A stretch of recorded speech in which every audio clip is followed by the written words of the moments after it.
Mientras pensamos en el camino del Evangelio que Cristo Ansanjón recorrió por 37 años, tomémonos un tiempo para estudiar la palabra de Dios con el tema El Señor Ansanjón es Dios, Cristo que vino por segunda vez.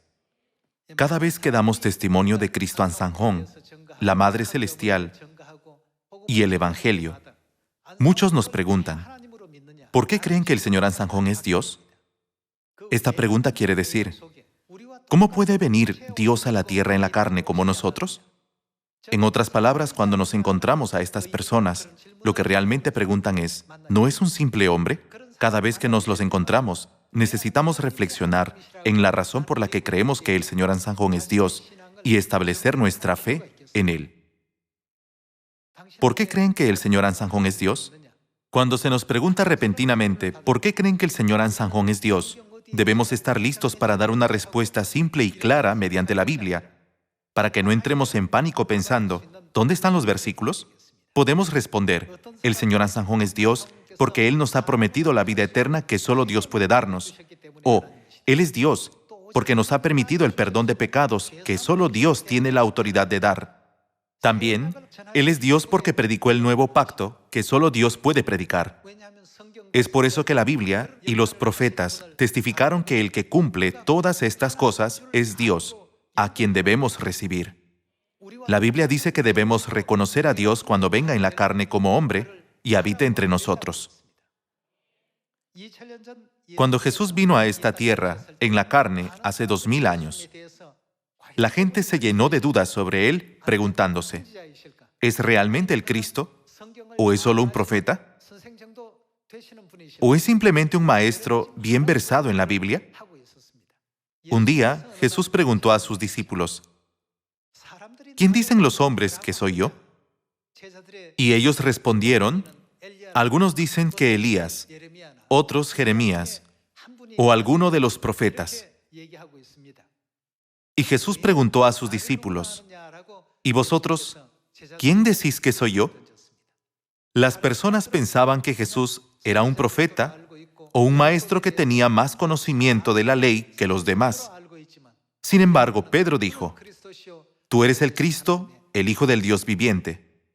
Una profecía referente al Hijo de Dios se dio a través del profeta Isaías 700 años antes de que Jesús viniera a la tierra. En Isaías capítulo 9, versículo 6, está escrito, «Porque un niño nos es nacido, hijo nos es dado, y el principado sobre su hombro, y se llamará su nombre admirable, consejero, Dios fuerte, Padre eterno, príncipe de paz». ¿No escribió esto el profeta Isaías? Cuando Pedro dijo, «Tú eres el Cristo, el Hijo del Dios viviente», estaba confesando, «Usted es Dios, que ha venido a la tierra como el Hijo». Qué complacido debe de haberse sentido Jesús. Aunque Jesús nunca reveló su identidad, se complació al oír que Pedro respondió correctamente. Jesús respondió a Pedro, «Bienaventurado eres, Simón, hijo de Jonás, porque no te lo reveló carne ni sangre, sino mi Padre que está en los cielos». Hoy llegamos a conocer que el Señor Ansanjón es Dios. Esto no nos fue revelado por hombres, sino, ¿quién nos lo hizo saber? En otras palabras, Dios, que está en el cielo, nos permitió reconocerlo, ¿verdad? Entonces, ¿sobre qué base decimos que el Señor Ansanjón es Dios, Cristo, que vino por segunda vez a la tierra? Él es Dios porque estableció Sión. Él es Dios porque cumplió la profecía de David. Él es Dios porque nos dio la vida eterna. Él es Dios porque nos dio el perdón de pecados. Podemos dar muchas respuestas cortas, pero hoy encontremos la evidencia para reconocer a Dios que aparece en la carne con el tema. El Señor Ansanjón es Dios porque nos ha dado el árbol de la vida del huerto del Edén. De acuerdo con la enseñanza de Juan capítulo 5, versículo 39, la Biblia fue escrita para dar testimonio de Dios que viene en la carne. Escudriñad las Escrituras, porque a vosotros os parece que en ellas tenéis la vida eterna, y ellas son las que dan testimonio de mí. Si alguien clamara ser el Cristo, pero no cumpliera las profecías de la Biblia, sería un falso Cristo. Él debe mostrar evidencias claras mediante la Biblia. Ellas son las que dan testimonio de mí. Entonces, podríamos considerar la Biblia como el documento de identidad de Dios, ¿verdad? Su documento de identidad muestra el año de su nacimiento y su nombre completo. Algunos documentos de identidad pueden mostrar sus huellas dactilares. Este documento muestra su identidad completa, ya que Dios dijo, ellas son las que dan testimonio de mí. Podemos encontrar en la Biblia todos los registros de la venida de Dios en la carne, el tiempo en que ha de aparecer, el lugar donde nacerá y la verdad que traerá. Podemos decir que la Biblia contiene las huellas dactilares de Dios. Cristo debe venir conforme a los testimonios de la Biblia y de los profetas. Si no encajan con el documento de identidad bíblico, entonces deben ser falsos cristos o anticristos. Confirmemos que el que nos da el árbol de la vida del huerto del Edén debe ser el verdadero Cristo. Veamos en Mateo capítulo 13. En Mateo capítulo 13, versículo 34 está escrito, todo esto habló Jesús por parábolas a la gente, y sin parábolas no les hablaba, para que se cumpliese lo dicho por el profeta, cuando dijo, abriré en parábolas mi boca, declararé cosas escondidas desde la fundación del mundo. Podemos ver en Mateo capítulo 13, versículo 35, la expresión cosas escondidas desde la fundación del mundo. Significa que hay secretos importantes que Dios escondió desde la creación del mundo. Entre los 66 libros de la Biblia, ¿no es el libro de Génesis el que contiene la historia de la creación del mundo? Entonces, examinemos la identificación de Dios una a una, comenzando con el libro de Génesis.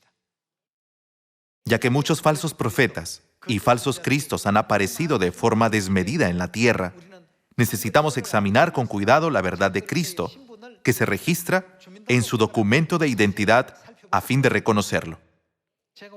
La razón por la que estoy explicando esto hoy es que el Padre dijo, desde ahora prediquen diligentemente acerca de Dios. Después de escuchar las palabras del Padre, leí todo el libro de Hechos.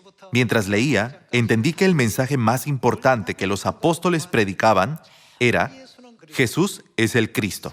Predicar sobre Dios que vino a esta tierra en la carne, en la época del Hijo, era para ellos una gran misión. Entonces, ¿qué deberíamos hacer como pueblo de Dios en esta última época del Espíritu Santo? Estamos predicando diligentemente a todas las naciones las buenas nuevas, diciendo, el Señor Ansanjón es nuestro Dios, al igual que la iglesia primitiva. No digo que no hayamos estado predicando acerca del Padre Celestial y la Madre Celestial.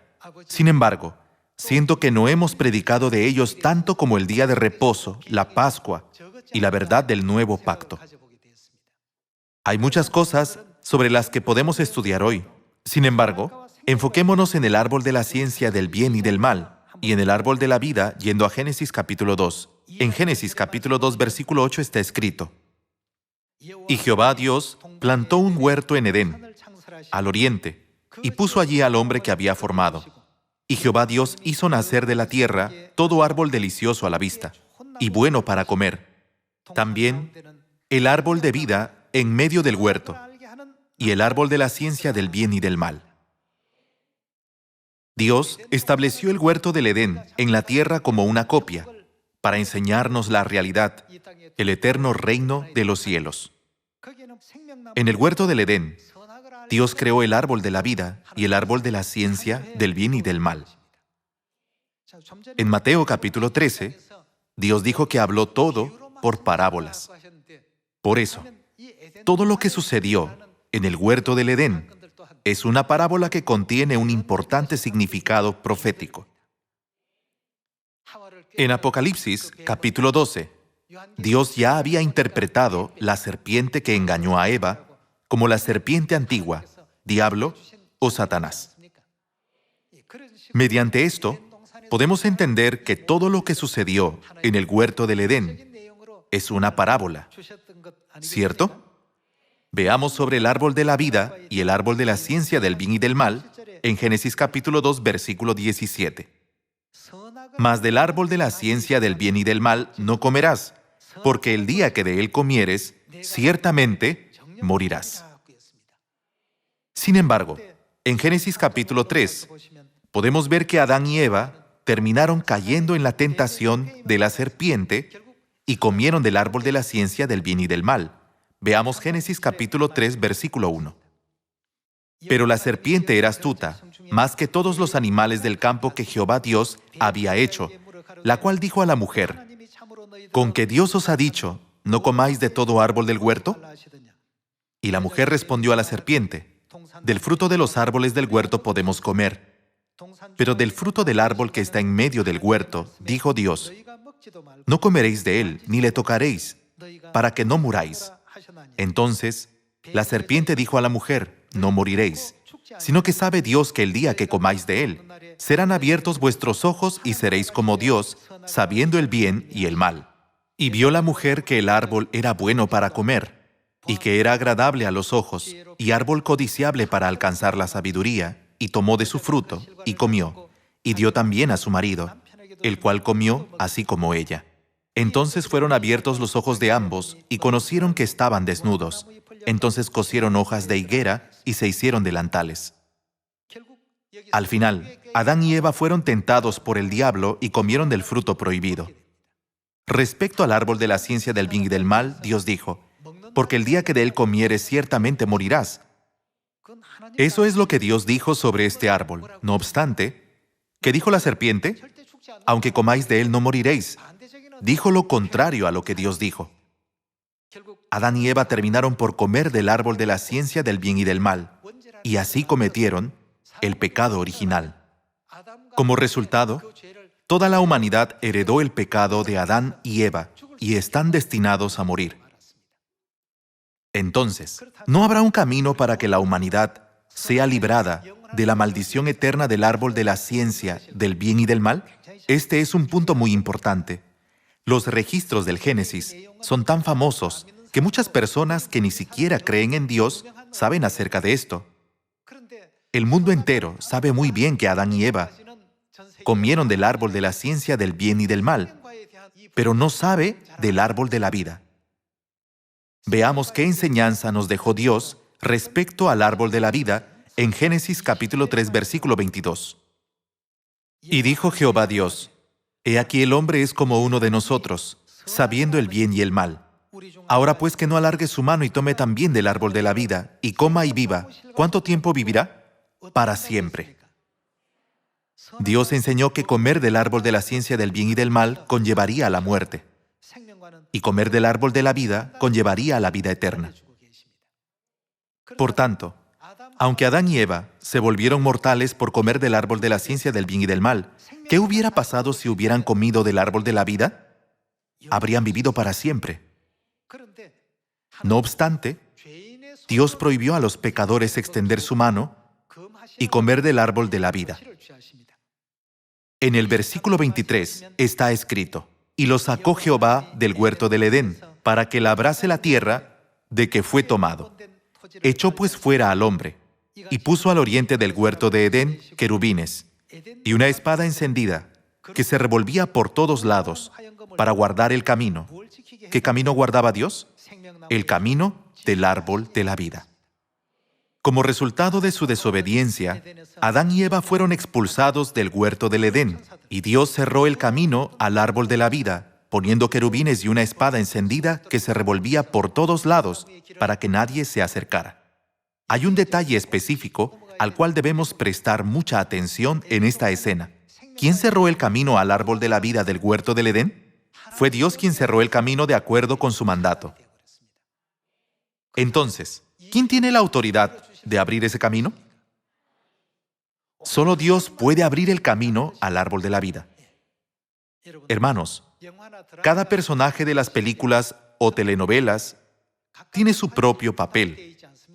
Hay diferentes papeles: el protagonista, los padres del protagonista, los amigos del protagonista o incluso el enemigo del protagonista. Cada uno cumple un papel diferente.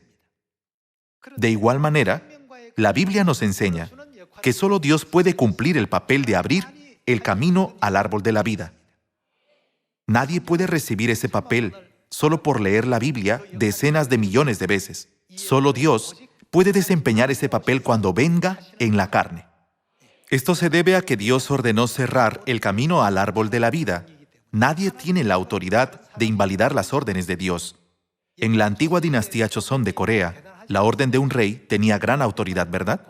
Si un gobernador hubiera dicho, rehúso obedecer la orden del rey, habría sido sentenciado a muerte. Todos tenían que obedecer la orden del rey. Si este es el caso de la humanidad que vive en este pequeño planeta llamado Tierra, ¿qué sucede con el mandamiento de Dios del cielo? ¿Existe alguien en el universo que se atreva a desobedecer el mandato de Dios? No existe nadie. Ya que Dios dijo, cierren el camino, ¿quién es el único que puede decir, abran el camino para que accedamos al árbol de la vida? No hay nadie excepto Dios, ¿verdad?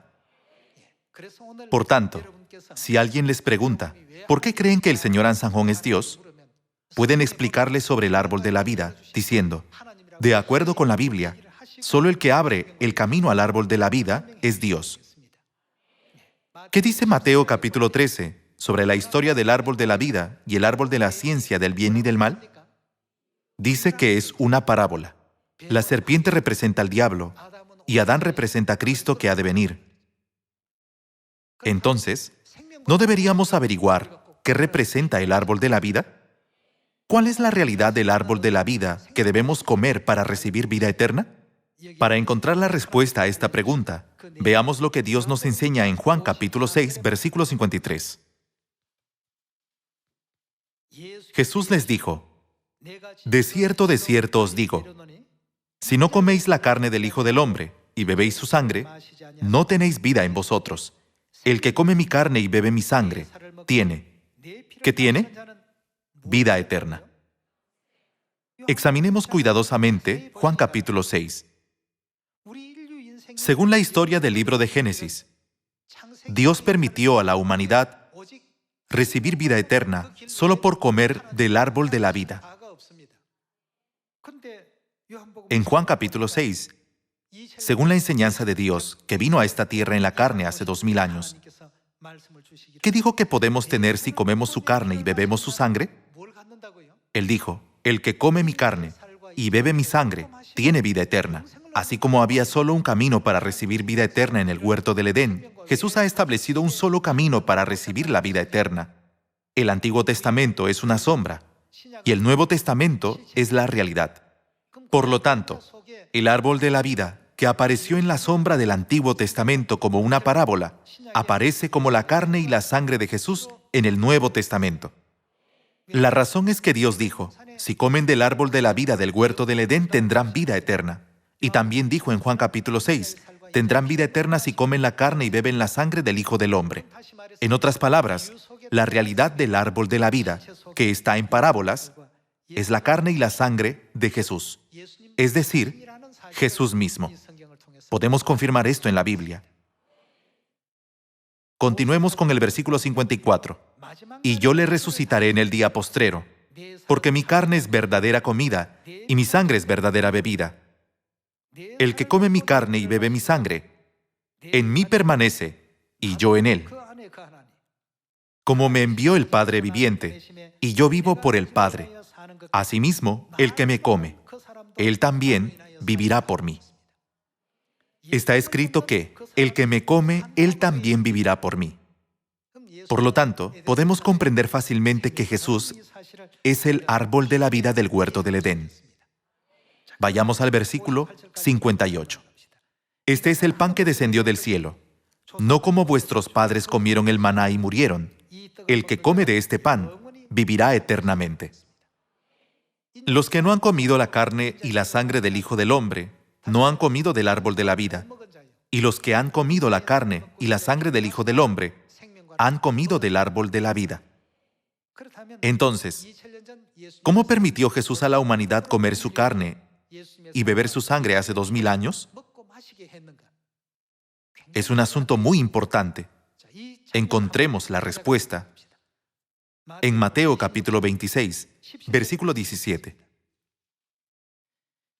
El primer día de la fiesta de los panes sin levadura, vinieron los discípulos a Jesús diciéndole: ¿Dónde quieres que preparemos para que comas la Pascua? Algunos preguntan: ¿por qué de repente me muestra la Pascua, cuando hace un momento estábamos hablando sobre la carne y la sangre de Jesús? La Pascua tiene una relación inseparable con la carne y la sangre de Jesús. Veamos el versículo 18. Y él dijo: Id a la ciudad a cierto hombre y decidle: el maestro dice, mi tiempo está cerca. En tu casa celebraré la Pascua con mis discípulos. Y los discípulos hicieron como Jesús les mandó y prepararon la Pascua. Esta es la escena en la que prepararon la Pascua. Aquí podemos encontrar la conexión entre la carne y la sangre de Jesús y la ceremonia de la Pascua. Vayamos al versículo 26. Y mientras comían, tomó Jesús el pan y bendijo, y lo partió y dio a sus discípulos y dijo: Tomad, comed, esto es mi cuerpo, lo cual significa la carne del Hijo del Hombre. Versículo 27. Y tomando la copa, y habiendo dado gracias, les dio diciendo: Bebed de ella todos. Referente a la copa del vino de la Pascua, él dijo: Bebed de ella todos. Versículo 28. Porque esto, refiriéndose al vino de la Pascua, es mi sangre del nuevo pacto, que por muchos es derramada para remisión de los pecados. En otras palabras, Dios prometió que el pan de la Pascua es su carne y el vino su sangre. Él llamó esta promesa el nuevo pacto, y así consolidó la verdad de la Pascua mucho más. Veamos Lucas capítulo 22, versículo 7. Llegó el día de los panes sin levadura, en el cual era necesario sacrificar el cordero de la Pascua. Y Jesús envió a Pedro y a Juan, diciendo: Id, preparadnos la Pascua para que la comamos. Ellos le dijeron: ¿Dónde quieres que la preparemos? Él les dijo: He aquí, al entrar en la ciudad, os saldrá al encuentro un hombre que lleva un cántaro de agua. Seguidle hasta la casa donde entrare. Y decid al padre de familia de esa casa: el maestro te dice: ¿dónde está el aposento donde he de comer la Pascua con mis discípulos? Entonces él os mostrará un gran aposento alto ya dispuesto. Preparad allí. Fueron pues, y hallaron como les había dicho, y prepararon la Pascua. Cuando era la hora, se sentó a la mesa, y con él los apóstoles, y les dijo: ¿cuánto he deseado comer con vosotros esta Pascua antes que padezca? Vayamos al versículo 19 para ver la escena donde comieron la Pascua. Y tomó el pan y dio gracias, y lo partió y les dio diciendo: esto es mi cuerpo, que por vosotros es dado. Cuando partió y dio el pan de la Pascua, dijo: esto es mi cuerpo, es decir, mi carne. Haced esto en memoria de mí. De igual manera, después que hubo cenado, tomó la copa que contenía el vino de la Pascua, diciendo: esta copa, ¿qué es esta copa? Es el nuevo pacto en mi sangre, que, ¿por quién? Por vosotros se derrama. Permitir comer del árbol de la vida es el regalo más misericordioso de Dios que se le haya otorgado a la humanidad, que está destinada a morir por el pecado original de Adán y Eva de comer del árbol de la ciencia del bien y del mal. A través del Evangelio de Juan, Mateo y Lucas, podemos ver que Jesús mismo da testimonio: quien quiera que coma la carne y beba la sangre del Hijo del Hombre, tendrá vida eterna. ¿Qué verdad contiene el pacto que nos permite comer su carne y beber su sangre? Es la verdad de la Pascua del nuevo pacto. Entonces, donde quiera que esté la Pascua del nuevo pacto, ¿qué debe haber ahí? El árbol de la vida. Hemos estado guardando la Pascua todos los años. Entonces, podemos decir que hemos comido del árbol de la vida cada año. Sin embargo, ¿podemos comer del árbol de la vida sin la autorización de Dios? De ninguna manera. Entonces, ¿qué significa que ahora podemos comer del árbol de la vida? ¿Quién ha venido nuevamente y nos ha permitido comer del árbol de la vida? ¿Quién ha venido? Dios ha venido. ¿Quién nos ha permitido el pan y el vino de la Pascua? El Padre Ansanjón, junto con nuestra Madre Celestial, la Nueva Jerusalén. Cristo Ansanjón abrió todas las puertas que estaban cerradas. Entonces, ¿quién es Él?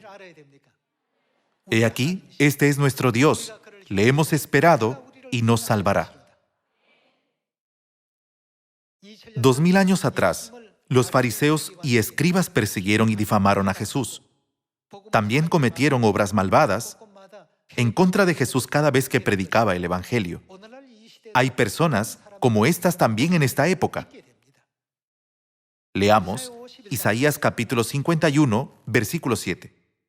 Oídme, los que conocéis justicia, pueblo en cuyo corazón está mi ley. No temáis afrenta de hombre, ni desmayéis por sus ultrajes. Según el profeta Isaías, habrá pueblo de Dios que desmaye por los ultrajes, y temerán las afrentas. Es por eso que Dios ya advirtió acerca de esto a través del profeta Isaías. Versículo 8. Porque como a vestidura los comerá polilla, como a lana los comerá gusano, pero mi justicia permanecerá perpetuamente y mi salvación por siglos de siglos. Despiértate, despiértate, vístete de poder, oh brazo de Jehová. Despiértate como en el tiempo antiguo, en los siglos pasados. ¿No eres tú el que cortó a Rahab y el que hirió al dragón? ¿No eres tú el que secó el mar, las aguas del gran abismo, el que transformó en camino las profundidades del mar para que pasaran los redimidos? Ciertamente, volverán los redimidos de Jehová. Volverán a Sión cantando, y gozo perpetuo habrá sobre sus cabezas. Tendrán gozo y alegría, y el dolor y el gemido huirán. Hermanos, ya que nuestro sufrimiento y persecución estaban profetizados, recibiremos afrenta de los hombres por dar testimonio de Cristo Ansanjón y la Madre Celestial Nueva Jerusalén. Es necesario que haya afrenta porque está profetizado. No obstante, si nos rendimos desmayando por sus ultrajes, no podríamos decir que somos el pueblo de Dios que tiene la ley en su corazón. Por tanto, hoy pensemos una vez más en el Padre que vino a esta tierra en la carne y recorrió el camino del Evangelio por 37 años para permitir a la humanidad el árbol de la vida. La Biblia y los profetas testifican con firmeza el hecho de que Cristo Ansanjón es sin duda nuestro Dios. Confirmemos esto leyendo Isaías capítulo 25, versículo 6. Y Jehová de los ejércitos hará en este monte, este es el monte de Sión, a todos los pueblos, banquete de manjares suculentos, banquete de vinos refinados. Está escrito que Dios preparará un banquete de vinos refinados, de gruesos tuétanos y de vinos purificados, y destruirá en este monte la cubierta con que están cubiertos todos los pueblos, y el velo que envuelve a todas las naciones. Destruirá a la muerte para siempre. ¿Cómo destruirá Dios la muerte para siempre? La destruirá con los vinos refinados. En otras palabras, con el pan y el vino de la Pascua. Continuemos con el versículo 8. Destruirá la muerte para siempre, y enjugará Jehová el Señor toda lágrima de todos los rostros, y quitará la afrenta de su pueblo de toda la tierra, porque Jehová lo ha dicho. Versículo 9. Y se dirá en aquel día, he aquí, este es. ¿Quién es? Nuestro Dios. Le hemos esperado y nos salvará. Sin duda, Dios es el único que trae el árbol de la vida a la humanidad. ¿No es la Pascua la realidad del árbol de la vida? Todos los 66 libros de la Biblia, incluido el del profeta Isaías, testificaron con firmeza que el único que traerá a la humanidad la Pascua, la verdad de vida, es nuestro Dios. La Biblia también da testimonio del día que Dios vendrá a esta tierra para traer la verdad de la Pascua. En la Biblia Dios dijo, cuando la rama de la higuera esté tierna y broten sus hojas, estaré a la puerta y llamaré. Acerca de su venida, todo está escrito en la Biblia. ¿No es sorprendente? El único que vino con esta clara evidencia es nuestro Padre Celestial Cristo Ansanjón, ¿cierto?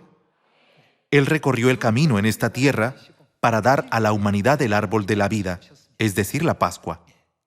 Cuando vino a Israel hace 2000 años, pese a la severa persecución y humillación, estableció la Pascua antes de su ascensión al cielo, ¿verdad? También en su segunda venida estableció la Pascua. Veamos una profecía más en Hebreos capítulo 9, versículo 27. Y de la manera que está establecido para los hombres, que mueran una sola vez, y después de esto, el juicio. Así también Cristo fue ofrecido una sola vez para llevar los pecados de muchos. Cuando vino por primera vez a la tierra, se convirtió en una ofrenda de expiación. Y aparecerá. ¿Qué dice la Biblia? Cristo aparecerá por segunda vez, sin relación con el pecado, para salvar a los que le esperan.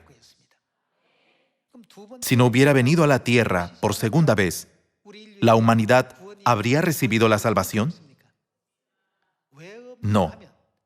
No habría recibido la salvación, debido a que Satanás destruyó por completo la verdad en el siglo IV, después de la ascensión de Jesús. El culto dominical fue instituido en 321 después de Cristo. Cuando apareció el culto dominical, el día de reposo desapareció gradualmente. La Pascua fue abolida en 325 después de Cristo. Cuando fue abolida, ¿con qué la reemplazaron? Fue reemplazada con la Navidad el año 354 después de Cristo. De esta manera, Satanás eliminó por completo la verdad del nuevo pacto de sobre la faz de la tierra. Aunque alguno quisiera guardar la Pascua, a nadie se le permitía bajo ninguna circunstancia. El hecho de que la Pascua haya sido abolida significa que el camino del árbol de la vida que Dios abrió desapareció. ¿No es así? Es por eso que según Hebreos capítulo 9, versículo 28, Dios debe venir por segunda vez para traer salvación, ya que solo Dios puede abrir el camino al árbol de la vida para nuestra salvación. Entonces, el único que puede abrir ese camino es Dios, Cristo que aparece por segunda vez. Hoy, veamos a las numerosas iglesias a nuestro alrededor. La mayoría de las personas que van a la iglesia ni siquiera saben qué es la Pascua, aunque está escrita en la Biblia. ¿Por qué Satanás ocultó la Pascua para que los hombres no la guardaran? ¿No está escrito en Daniel capítulo 7 que Satanás cambiaría los tiempos y la ley? Cuando Satanás oculta el mandamiento de vida de Dios, ¿a quién les está impidiendo conocer al final? A Dios. Su intención es impedir que conozcan a Dios. Para hacer que las personas desobedezcan todo lo que viene de Dios, Satanás debe impedirles conocerlo. Es por eso que cambia los tiempos y la ley.